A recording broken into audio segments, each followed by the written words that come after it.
గత పాలకుల నిర్లక్ష్యంతో జిల్లాలో అభివృద్ధి కుంటుపడిందని, సమిష్టి కృషితో జిల్లాను అన్ని రంగాలలో ముందుకు తీసుకెళ్లేందుకు కృషి చేస్తామని రాష్ట్ర న్యాయ మైనార్టీ సంక్షేమ శాఖ మంత్రి ఎన్ఎండి ఫరూక్, రోడ్డు భవనాలు, పెట్టుబడులు, మౌలిక సదుపాయాల శాఖ మంత్రి బీసీ జనార్దన్ రెడ్డి పేర్కొన్నారు.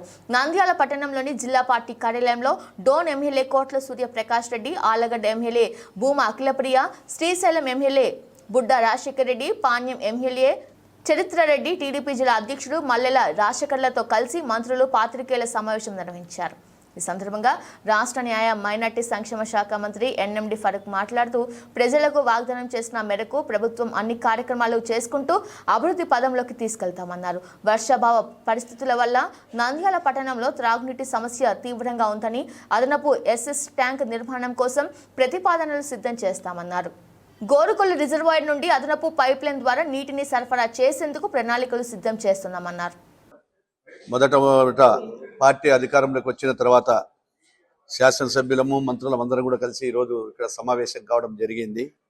అదేవిధంగా రేపు 1వ తారీఖున మా అధినేత, తెలుగుదేశం పార్టీ అధినేత ముఖ్యమంత్రి నారా చంద్రబాబు నాయుడు గారు ఆదేశాల మేరకు ఈరోజు చారిత్రాత్మకమైనటువంటి నిర్ణయం తీసుకొని, ఏదైతే మా మేనిఫెస్టోలో మొట్టమొదట చెప్పినటువంటి ప్రకారము 3,000 రూపాయలు 4,000 రూపాయలకు పెంచడము, అదేవిధంగా 3 నెలలు బోనస్ కింద ప్రతి నెల 1,000 రూపాయలకు ప్రకారం మొత్తము 7,000 రూపాయలు పింఛన్లను 1వ తారీఖున ప్రతి ఇంటింటికి వెళ్ళి తీసుకెళ్లాలని చెప్పి ఆదేశాలు ఇవ్వడం జరిగింది.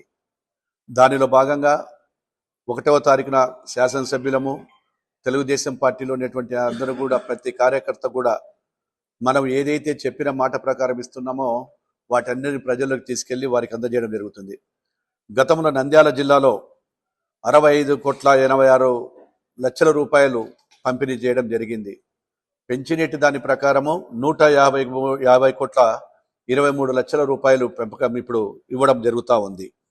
అదేవిధంగా ఎన్టీఆర్ భరోసా కింద కూడా 93,14,00,000 రూపాయలు అమ్మడం చేయడం జరుగుతూ ఉంది.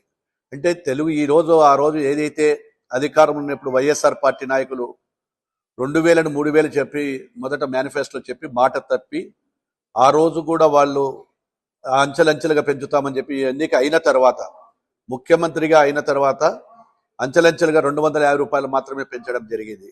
ఈరోజు తెలుగుదేశం ప్రభుత్వం అధికారంలోకి వచ్చిన తర్వాత మా గౌరవ ముఖ్యమంత్రి గారు ఆర్థిక ఇబ్బందులు ఎన్ని ఉన్నా పేదవాళ్ళు సుఖ సంతోషాలతో ఉండాలి, అదేవిధంగా వృద్ధులు కానీ తీసుకునే వాళ్ళు ప్రతి ఒక్కరు కూడా వాళ్ళ కళ్ళల్లో ఆనందం చూడాలనేటువంటి ఉద్దేశంతో మొట్టమొదట ఏదైతే సంతకం పెట్టామో దాని మీద ఈరోజు రిలీజ్ చేయడం కూడా జరుగుతూ ఉంది. అదేవిధంగా ప్రజలు భయాందోళనలకు చెందినటువంటి ల్యాండ్ సీలింగ్ యాక్ట్ కూడా, భూదోపిడి కూడా మొన్ననే మా కేబినెట్ మీటింగ్లో కూడా ల్యాండ్ టైటిలింగ్ యాక్ట్లో రద్దు చేయడం జరిగింది. ఏదైతే భూదోపిడికి సంబంధించినటువంటి ఈ యొక్క ల్యాండ్ టైటిలింగ్ యాక్ట్ వల్ల చాలా మంది కూడా, రైతులు ఉన్నటువంటి పొలాలు ఉన్నటువంటి ప్రతి ఒక్కరు కూడా, అన్ని వర్గాల ప్రజలు భయాందోళనకు గురి కావడము, ఆ రికార్డులలో కూడా తారుమారు కావడము, ఇవన్నీ చూసిన తర్వాత ప్రజలకు బాగు చేయాలి, మేము అధికారంలోకి వస్తానే ల్యాండ్ టైటిల్ యాక్ట్ను రద్దు చేస్తామని చెప్పిన మాట ప్రకారము వాటిని కూడా క్యాబినెట్లో ప్రపోజల్ చేస్తూ రేపు అసెంబ్లీలో ప్రపోజల్ పెడతా ఉన్నాము. అదేవిధంగా విశాఖలో భోగాపురం 8 ఇక్కడ కూడా చుట్టుపక్కల కూడా భూదోపిడి జరిగింది. దాని మీద కూడా శ్వేతపత్రం విడుదల చేసి అక్కడ కూడా రైతులకు ఇక్కడ సంబంధించినటువంటి అవినీతి మీద కూడా తీయడం జరుగుతూ ఉంది. అదేవిధంగా లా అండ్ ఆర్డర్, ఏదైతే లా అండ్ ఆర్డర్ ఉందో గత ప్రభుత్వంలో ఉన్నప్పుడు డాక్టర్ సుధాకర్ గారు కానీ ఎస్సీలను చంపి ఈరోజు పార్సల్ చేయడం కానీ అనేకమైన దుశ్చర్యలు జరిగింది. లా అండ్ ఆర్డర్ ఎక్కడ కూడా ఈ యొక్క ప్రజలు ప్రశాంతత లేనప్పుడు అధికారంలోకి వచ్చినప్పుడు, అదేవిధంగా తెలుగుదేశం పార్టీ కార్యకర్తలను, నాయకుల మీద వేలాదిగా కూడా అక్రమ కేసులు పెట్టడం జరిగింది. ఆ కేసులు అన్నిటినీ కూడా లీగల్గా అవి నిజమైన కేసులా, అక్రమ కేసులా అనేటువంటిది ఒక కమిటీని వేయడం జరుగుతూ ఉంది.